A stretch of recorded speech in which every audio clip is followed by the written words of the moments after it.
Here's your wrestling news for December 9th, 2025. Your headlines for today include real reason CM Punk missed WWE Raw finally revealed, huge title change coming, real WWE plans for Cody and Drew exposed, concern for LA Knight after brutal Tsunami attacks, injury update, real reason Jey Uso's singles run was ended, who made the call, Gunther vows to make Cena do what he's never done before, Survivor Series mystery attacker appears on Raw, fans give him new nickname.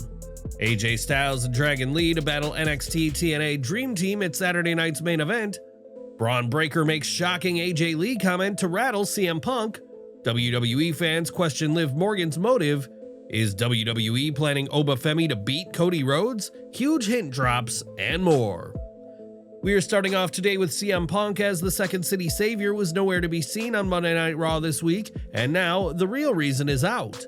According to PW Insider, Punk is currently unavailable because he's busy filming his next movie role. Punk is on set for Netflix's upcoming romantic comedy The Bodyguard, where he plays Doghouse, a physically imposing member of the security team known for his loyalty and humor. So despite fan speculation, his absence wasn't part of a storyline twist or creative decision. Punk simply couldn't be at Raw due to his filming schedule. That said, he is still expected to appear at Saturday night's main event, where John Cena will wrestle his final match against Gunther, meaning the World Heavyweight Champion won't be missing for long. Cody Rhodes and Drew McIntyre aren't close to settling their rivalry. If anything, it's heating up. After the chaotic December 5th episode of SmackDown, where Rhodes ambushed McIntyre inside his truck, the next chapter of their feud is already in motion. According to Bodyslam.net, WWE is planning another match between Rhodes and McIntyre very soon. While the exact details remain under wraps, the expectation is that this rematch will carry major storyline consequences for both top stars. There are also rumblings within WWE Creative about taking a bold direction. Some within the team reportedly believe the championship should change hands to inject shock value into the storyline. The thinking is that a surprise win for McIntyre would shake up the landscape and prevent the outcome of the feud from being too predictable. However, nothing has been finalized at this point. Ultimately, any major decision, including a potential title change, rests with Triple H. With several major premium live events on the horizon and multiple top names factoring into the broader picture, it's a wait-and-see situation. WWE has not yet confirmed when or where the rematch will take place, but it's clear the rivalry isn't slowing down. If anything, the tension is only getting more personal. Are you ready for another showdown between Cody Rhodes and Drew McIntyre? And what stipulation do you think would raise the stakes? Share your thoughts in the comments below. Ahead of their highly anticipated Dream Clash, Gunther opened Monday Night Raw with a chilling warning for John Cena. The Ring General promised to bully Cena, dominate every second of their match, and force him into the one act he has never committed inside a WWE ring: give up. It was a stellar promo from Gunther, who delivered every word with conviction. He set the tone for Saturday's showdown perfectly, raising the stakes and defining the story of their match with raw intensity. And then came the line that instantly became the moment of the night. I'm going to squeeze until every bit of hustle, loyalty, and respect has left your body. A brutal, poetic strike directly aimed at the foundation of Cena's identity. Gunther didn't just threaten to beat Cena, he vowed to dismantle everything the former world champion stands for.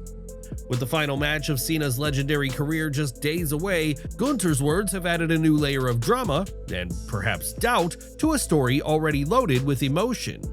Do you think Gunther can actually make John Cena give up, or will Cena defy the odds one last time? Share your thoughts in the comments below. Enjoying the video? A quick like goes a long way in helping us grow and deliver more wrestling news you care about. Backstage, Logan Paul confronted the Vision about Rey Mysterio's slap from last week. Bron Breakker and Bronson Reed stepped forward, but Logan insisted the issue had to be handled tonight. Paul Heyman sealed the plan by placing a pair of brass knuckles into Logan's hand, and that set the stage for what happened later in the night. On Raw, Rey Mysterio was scheduled to take on Finn Balor in singles competition, but he never even made it to the opening bell. Logan Paul blindsided him during his entrance, tossing the Hall of Famer into the ring and unleashing a vicious attack. When Logan wound up with the brass knuckles to finish the job, Rey managed to counter, tripping him onto the ropes. But before Rey could capitalize, the mystery attacker struck again, sliding in, drilling Mysterio with a stomp, and bolting through security before he could be identified.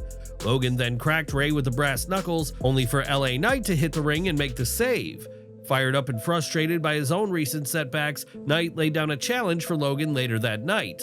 Once again, the masked figure's interference gave the Vision a clear advantage over one of WWE's top babyfaces. At Survivor Series War Games 2025, the attacker played a crucial role in the heel's victory. Now he's inserted himself into the Vision's plans once more, strongly suggesting he may be the newest piece in Paul Heyman's strategic puzzle. The Oracle has a reputation for long-term mastermind tactics, and this masked enforcer could very well be his secret weapon. Online, fans have already given him a name, the New Legend Killer, thanks to back-to-back assaults on CM Punk and Rey Mysterio. Who do you think the mystery attacker is, and how should WWE book him? Share your theories in the comments below. AJ Styles and Dragon Lee successfully defended their tag team titles against the War Raiders on Raw. One of the highlights of the match came when Dragon Lee attempted multiple times to lift Ivar for a Death Valley driver-style move. Fatigue and the weight difference made the first few attempts difficult, but he finally muscled Ivar up and delivered the spot clean. It looked like something they'd rehearsed earlier, but the fact that Dragon Lee pulled it off under heavy exhaustion earned genuine respect from the crowd. After the champions secured the victory, the night's biggest development followed. The Usos made their way to the ring, joining the New Day, who had already entered the ring after watching AJ's match from ringside. Facing both their longtime rivals and the current champions, Jimmy and Jey Uso officially announced their return to the tag division. The face-to-face confrontation between the New Day and the Usos teased an immediate spark, hinting at the revival of one of WWE's greatest tag team rivalries. With AJ Styles and Dragon Lee standing tall as champions, all three teams now sit at the center of what could become one of the most compelling tag team storylines on Raw. It'll be interesting to see how WWE navigates these dynamics in the weeks ahead. Behind the scenes, there may be more strategy involved than it appears. PW Insider reports that WWE purposefully reunited the Usos because the company wanted to delay Jey Uso's long-rumored heel turn. Meanwhile, Javon Evans was spotted in the audience earlier in the night, and WWE quickly revealed why. He will team with TNA's X-Division champion Leon Slater this Saturday at Saturday night's main event to take on AJ Styles and Dragon Lee. The matchup carries extra significance given AJ's appearance in TNA earlier this year, where he publicly praised Slater. With ongoing rumors that TNA wants Styles involved in the debut episode of Thursday Night Impact on AMC, this tag match may serve as a preview of something much bigger on the horizon. Which direction do you think WWE should take?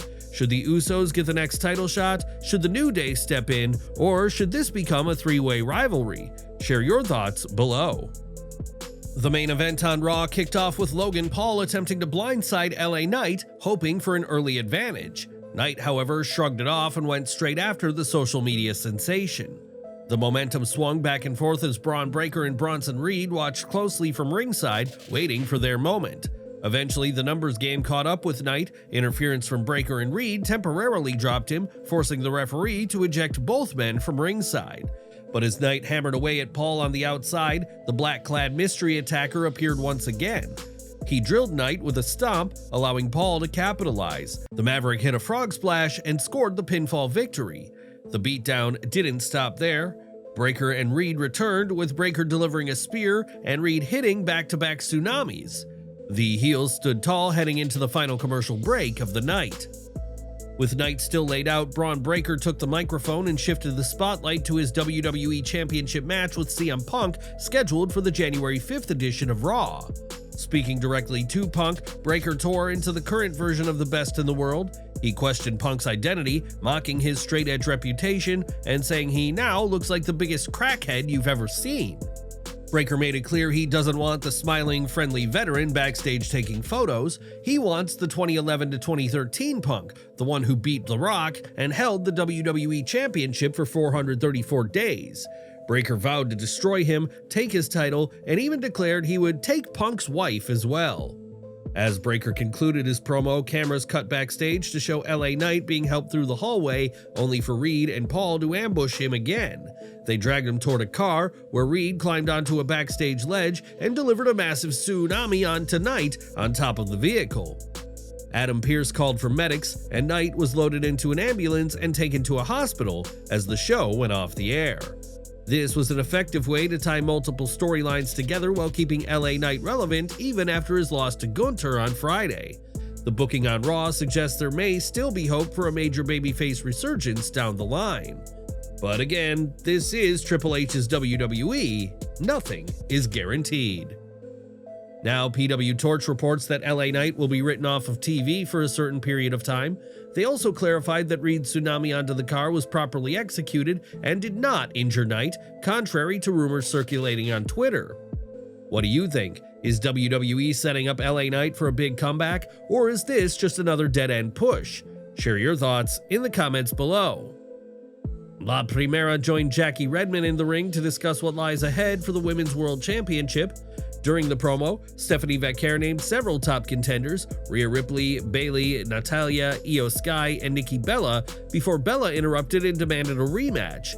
Before anything could be settled, Raquel Rodriguez hit the ring and blindsided Bella, driving her face first into the ring post. Rodriguez then confronted Vaquer directly, telling the champion to name the time and place, vowing she would be there when the moment came.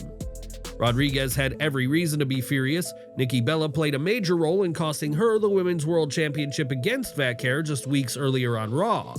By reasserting herself as a singles contender, Rodriguez effectively opened the door for Liv Morgan to slide into her former position as Roxanne Perez's tag partner, creating a new wrinkle in that story. And right on cue, Morgan made that shift official backstage. She told Perez that if Rodriguez is going after the top singles title, then the two of them will now be competing for the Women's Tag Team Championships. That announcement led directly into what happened next. Later that night, Lyra, Valkyria, and Roxanne Perez reignited their rivalry in a hard-fought singles match, with Bayley and Liv Morgan watching closely from ringside. Their chemistry was on full display as the momentum swung back and forth throughout. Late in the match, Valkyria set up for the Nightwing, but Morgan slipped in a subtle eye rake, giving Perez just enough of an opening to counter with pop rocks and secure the pinfall victory. This new pairing is certainly intriguing, and it opens the door for several potential storyline twists, especially with Liv Morgan involved. Morgan has always played the role of a master manipulator, and her past tension with Perez over getting a little too close to Dominic Mysterio still hangs in the background.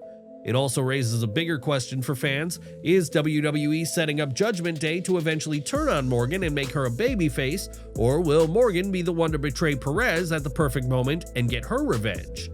And on the other side of the story, what do you think about Raquel Rodriguez stepping back into the singles title picture? Share your thoughts below. The new NXT champion Oba Femi was shown in the front row on Raw before the opening match, signaling just how heavily WWE is pushing him right now. His appearance comes ahead of this Saturday night's main event, where he is scheduled to face Cody Rhodes in a major crossover showdown. WWE clearly wants Oba positioned as a top-tier force, and this matchup is a big step toward that. Many fans are already hoping he steamrolls Cody to cement his dominance.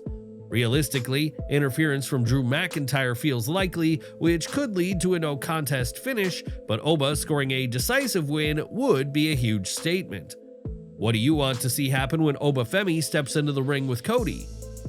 The rivalry between Rhea Ripley's group and the Kabuki Warriors picked up again on Monday, as Io Sky and Kairi Sane went one-on-one with Ripley and Asuka stationed at ringside.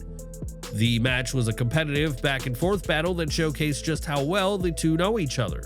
Late in the bout, Sky delivered a stiff German suplex on the ring apron, then followed it up with a middle rope dive that wiped out the Pirate Princess on the floor.